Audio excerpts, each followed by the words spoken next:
CVV कल arts class में आप सभी का स्वागत है। दोस्तों, आज के इस वीडियो में क्लास 10th के एनसीईआरटी सामाजिक विज्ञान भूगोल विषय के मोस्ट इंपॉर्टेंट टॉपिक को कवर करने वाले हैं। चैप्टर का नाम रहेगा संसाधन एवं विकास। क्लास 10th में जो बुक का नाम है वो है समकालीन भारत सेकेंड, और भूगोल में हम लोग पहला अध्याय इस वीडियो में कवर करने वाले हैं with diagram, with mapping, quotation, अच्छे कंटेंट के माध्यम से पूरा अच्छे से तैयार करने वाले हैं आसान शब्दों में। तो चलिए शुरुआत करते हैं। सबसे पहले यहाँ पे चैप्टर का नाम है संसाधन एवं विकास। हम लोग इस टॉपिक में क्या क्या कवर करेंगे तो देखिए, संसाधन क्या है, संसाधन के प्रकार क्या है, संसाधन का वर्गीकरण और नवीकरणीय अनवीकरणीय में संसाधन, अजैव और अजैव संसाधन में अंतर, दोनों में अंतर पूछेगा।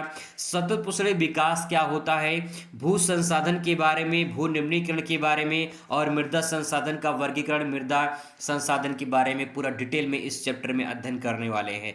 तो सबसे पहले बात करते हैं कि आखिर संसाधन क्या होता है, फिर टॉपिक को आगे बढ़ाते हैं। तो सबसे पहले यहाँ पे संसाधन क्या होता है ये समझेंगे। तो देखिए, संसाधन क्या होता है। संसाधन या रिसोर्स वे सभी तत्व जो मानव की आवश्यकताओं की पूर्ति करते हैं और उपयोगी होते हैं, उन्हें संसाधन कहा जाता है। वे प्राकृतिक रूप से उपलब्ध हो सकते हैं या मानव द्वारा बनाए जा सकते हैं। एक सिंपल भाषा में हम कह सकते हैं कि संसाधन एक ऐसा साधन जो मानव की आवश्यकताओं की पूर्ति करते हैं, उन्हें संसाधन कहा जाता है। अंतर इतना होता है कि कुछ जो है प्राकृतिक होते हैं और कुछ मानव निर्मित होते हैं, यही इसमें अंतर होता है। तो संसाधन वे होते हैं जो मानव की आवश्यकताओं की पूर्ति करते हैं, उसे संसाधन कहा जाता है। अंतर होता है प्राकृतिक हो या मानव निर्मित हो।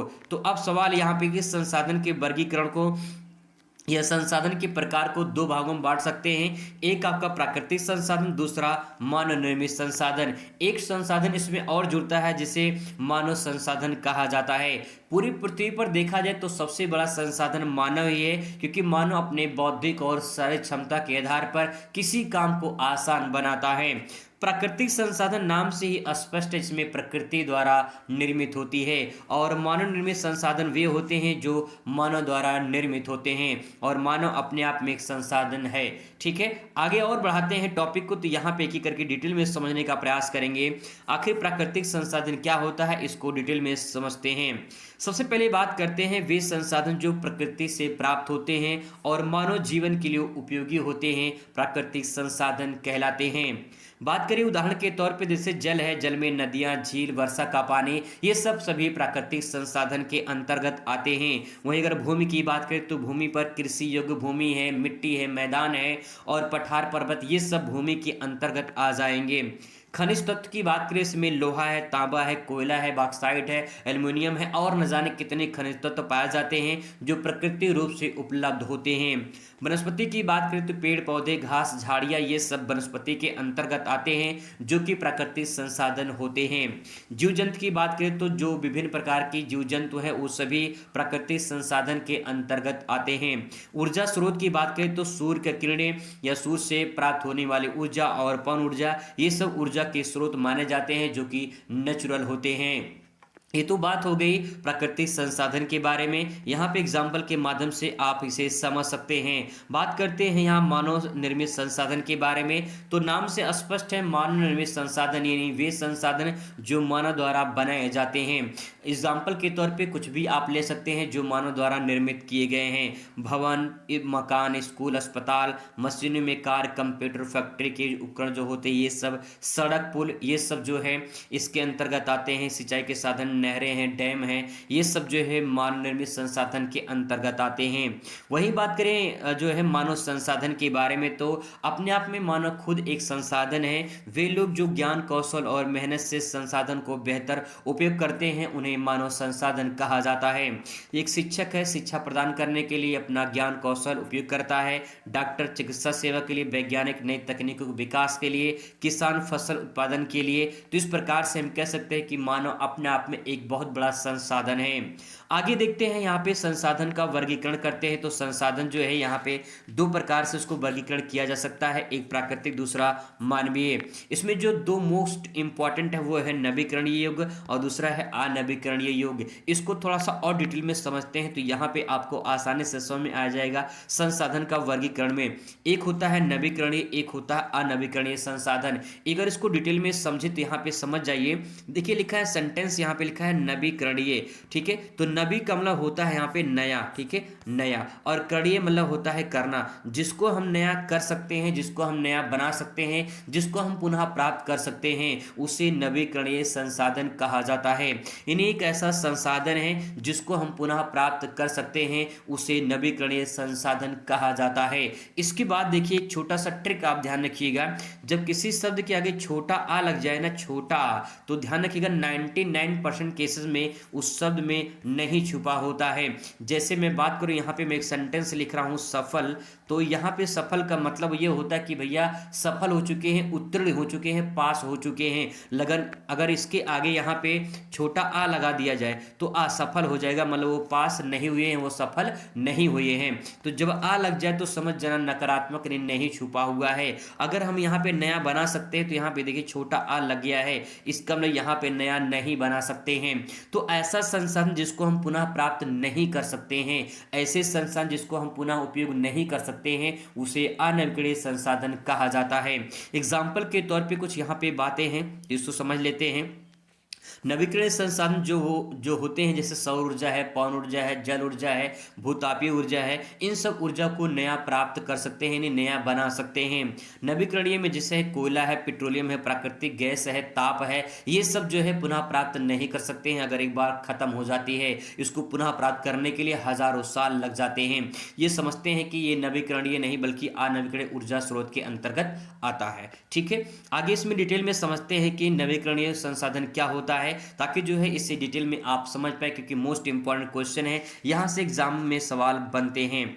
तो देखिए सबसे पहले यहां बात करते हैं कि नवीकरणीय संसाधन कैसे परिभाषित कर सकते हैं।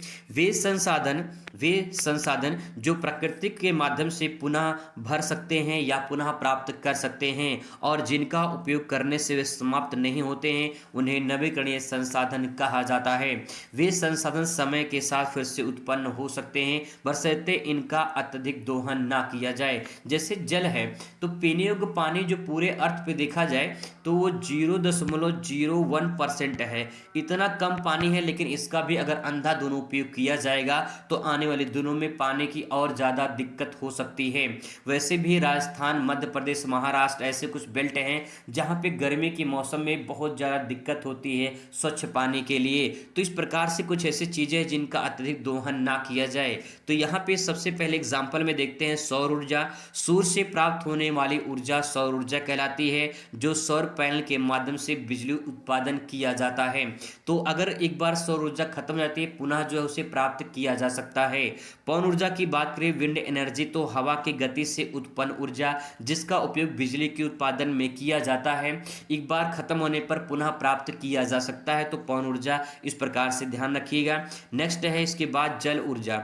जल की बात करें तो यहाँ पे नदियाँ, झीलें, वर्षा का जल जो पीने, सिंचाई और जल विद्युत उत्पादन के लिए उपयोग किए जाते हैं, इनको भी पुनः प्राप्त किए जा सकते हैं। लेकिन जो पीने योग्य पानी है, जो भूमिगत जल के अंतर्गत आते हैं, वो लिमिट में है, रिसोर्स कम है उनका, इसीलिए उसका अत्यधिक दोहन ना किया जाए। अगर सही तरीके से उसका उपयोग किया जाए तो वो भी जो है नवीकरणीय के अंतर्गत हम उसे रख सकते हैं। नेक्स्ट है जैविक संसाधन। पेड़ पौधे, वनस्पतियां, जीव जंतु प्राकृतिक रूप से पुनः प्राप्त होते रहते हैं। वही बात करें भूजल, ग्राउंड वाटर की बात करें, यदि इसका उचित प्रबंधन किया जाए तो उसे पुनः जो है प्राप्त किया जा सकता है। यानी जो भूजल है, जो पीने योग्य पानी है, जो भूमिगत जल के अंतर्गत आता है, उसे हम पुनः प्राप्त कर सकते हैं, लेकिन उसका उचित प्रबंधन किया जाए। इसके बाद जैव ईंधन, इसमें जैविक ईंधन में से लकड़ी है, गोबर गैस है, इनको भी पुनः प्राप्त किया जा सकता है। तो कुछ ऐसी चीजें हैं जिसे हम पुनः प्राप्त कर सकते हैं, उसे नवीकरणीय के नाम से जाना जाता है।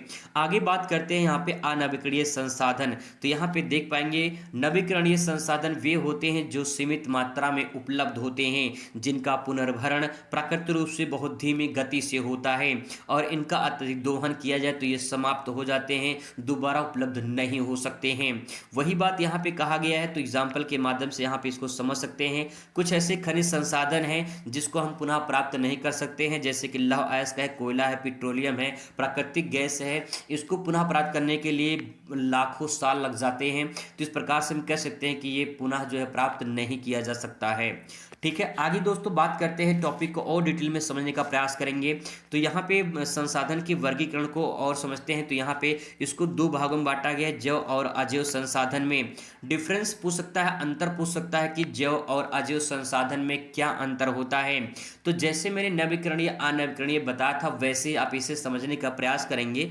तो लिखा है जैव संसाधन। जैव संसाधन इसमें जीवन व्याप्त होता है। सिंपल भाषा में आप इसे सजीव समझ सकते हैं और इसे आप निर्जीव समझ सकते हैं। तो यहाँ पे वे संसाधन जिसको हम जो है जिसमें जान होती है, जिसमें जीव जंतु वनस्पतियां पेड़ पौधे आते हैं, जो जिसमें सजीव होते हैं, इसमें जान होती है, उसे जैव संसाधन कहा जाता है। अगर इसमें जान होती तो इसमें लिखा है छोटा आ, इसका मतलब इसमें जान नहीं होती है, यानी ये निर्जीव वस्तु होते हैं। तो सिंपल भाषा में कह सकते हैं इसमें सजीव जो वस्तु होते हैं वो जैव संसाधन होते हैं, जो निर्जीव वस्तु होते हैं वो अजैव संसाधन होते हैं। डिटेल में इनकी परिभाषा को समझते हैं। तो यहाँ पे जैव संसाधन यानी बायोटिक रिसोर्स की बात करें तो वे संसाधन जो जीवित तत्वों से प्राप्त होते हैं वे जैव संसाधन कहलाते हैं। वे संसाधन जीव जंतु पेड़ पौधे सूक्ष्म जीवों से संबंधित होते हैं और नवीकरणीय प्रकृति के होते हैं। इन्हें पुनः उत्पन्न किया जा सकता है। पेड़ पौधे जीव जंतु वनस्पतियां मानव इसके अंतर्गत आता है। ठीक है, यहाँ पे एग्जाम्पल में दे सकते हैं। बात करते हैं जो है अजैव संसाधन की। तो अजैव संसाधन में देख पाएंगे यहाँ पे वे संसाधन जो निर्जीव होते हैं, नॉन लिविंग के अंतर्गत आते हैं, उन्हें अजैव संसाधन कहा जाता है। ऐसे संसाधन जैसे अनवीकरणीय के अंतर्गत आते हैं और इनकी जो पुनर्भरण प्रक्रिया होती है बहुत धीमी गति से होती है। तो इस प्रकार से जैव और अजैव संसाधन को समझ सकते हैं, इसमें अंतर हो गया।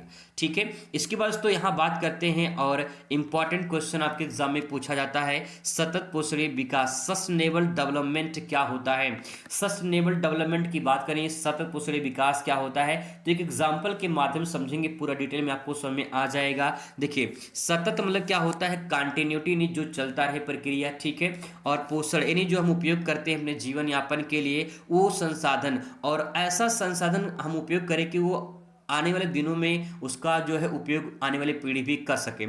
एक एग्जांपल से समझते हैं, आपको समझ में आ जाएगा। मान लीजिए पेड़ है, ठीक है, ये पेड़ है एक, यहाँ पे देख पाएंगे, एग्जाम्पल समझते हैं। तो यहाँ पे देखेंगे ये जो है वर्तमान की पीढ़ी है, यहाँ पे देखिए वर्तमान की पीढ़ी है और ये भविष्य की पीढ़ी है। ठीक है, अब देखिए ये जो वर्तमान की पीढ़ी है, ये पीढ़ी क्या करती है, इस पेड़ से लकड़ी प्राप्त करती है, ऑक्सीजन, फल, छांव सब कुछ इस पेड़ से प्राप्त कर रही है वर्तमान की पीढ़ी। ठीक है, अब वर्तमान की पीढ़ी इसका उपयोग कर रही है, और अगर भविष्य की पीढ़ी भी अगर इस पेड़ का उसी प्रकार से उपयोग करे जो वर्तमान की पीढ़ी उपयोग की थी, तो इस प्रक्रिया को सतत पोषणीय विकास कहा जाएगा। एक एग्जाम्पल और समझते हैं, जैसे मान लीजिए आपका घर है, आप अपने घर में रहते हैं, आपके पिताजी ने घर बनवा दिया है, आप घर पे रहते हो, लेकिन जब आपके पिताजी की मान लो कि लगे कि भाई मेरी जीवन लीला समाप्त होने वाली है, तो अब मुझे घर गिरा देना चाहिए। अगर वो घर गिरा देंगे तो क्या आप उसका उपयोग कर पाएंगे, या आने वाले दिनों में उसका उपयोग हो पाएगा? नहीं हो पाएगा। अगर आपके दादाजी रहे, आप जिस घर में रहते हैं आपके दादाजी रहे, आपके पिताजी रहे हैं, आप भी रह रहे हैं, और आपकी आने वाली पीढ़ी भी अगर उस घर में रहे, तो इस प्रक्रिया को सतत विकास कहा जाता है। तो वही पॉइंट यहाँ पे कहा गया है कि जो प्राकृतिक संसाधन है उसको हम इस प्रकार से उपयोग करें कि हमारे आने वाली पीढ़ी भी उसका उपयोग कर ले, तो उस प्रक्रिया को सतत पोषणीय विकास कहा जाएगा। वही बात यहाँ पे लिखा गया है कि सतत पोषणीय विकास का अर्थ ऐसे पोषण तंत्र विकसित करना है जो वर्तमान और भविष्य की पीढ़ियों के पोषण संबंधी आवश्यकताओं को पूरा कर सके, विभिन्न जो है बिना प्राकृतिक संसाधनों का अत्यधिक नुकसान पहुंचाए, स्वास्थ्य आहार और खाद्य सुरक्षा और पर्यावरण संतुलन को बनाए रखने पर जोर देता है। कहने का मतलब यही है कि हम इस प्रकार से उपयोग करें वर्तमान की पीढ़ी के भविष्य के लिए भी उपलब्ध रहे, तो उससे सतत पोषण विकास के नाम से जाना जाता है। तो दोस्तों ये कुछ इंपॉर्टेंट पॉइंट थे। इसके बाद आगे टॉपिक को हम लोग बढ़ाएंगे, अगली वीडियो में बहुत अच्छे तरीके से कवर करने वाले रहेंगे।